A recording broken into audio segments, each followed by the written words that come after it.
In this video, you'll learn how to create and use groups in Mailchimp. By the end of this tutorial, you will be able to organize your contacts more effectively using groups. Begin by navigating to the Mailchimp homepage.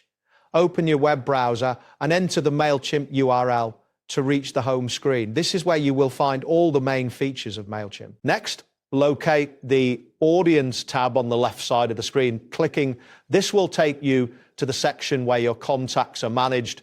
Ensure you are on the correct screen by checking for options related to your audience. After that, click on Contacts within the Audience menu. This section allows you to see all your contacts and manage them.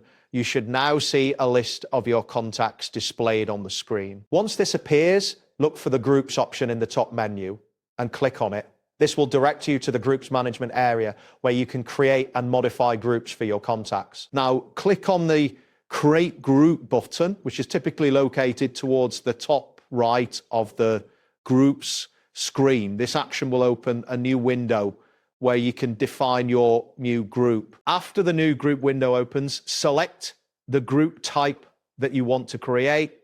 This will help categorize the group appropriately based on your needs. Ensure you choose the option that best fits your audience. You will then see a prompt asking, how should we show group options on your sign-up form? Here you can decide how you want these groups to be displayed to new subscribers. This setting is important for user experience. Next, click on Group Category to define the overarching category for your new group. This helps in better organization of your groups.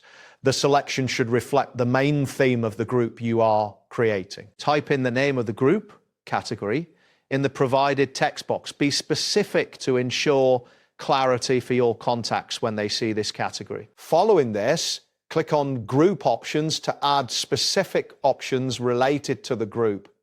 These options allow your contacts to select their interests within this group. You will then enter a specific group option in the text field that appears. This could be anything that defines a subgroup within your main category. After entering a group option, click on Add Option to include this option in your group list. This action confirms the addition and updates the group settings. Next, click on View Group to see the details of the group you've just created. This will display the group information and options you've configured. Finally, click on Zero Contacts to add contacts to your newly created group. This action allows you to manage which contacts belong to this group. Ensure you have the right contacts selected before proceeding. That wraps up today's guide. Thanks for watching and catch you in the next tutorial.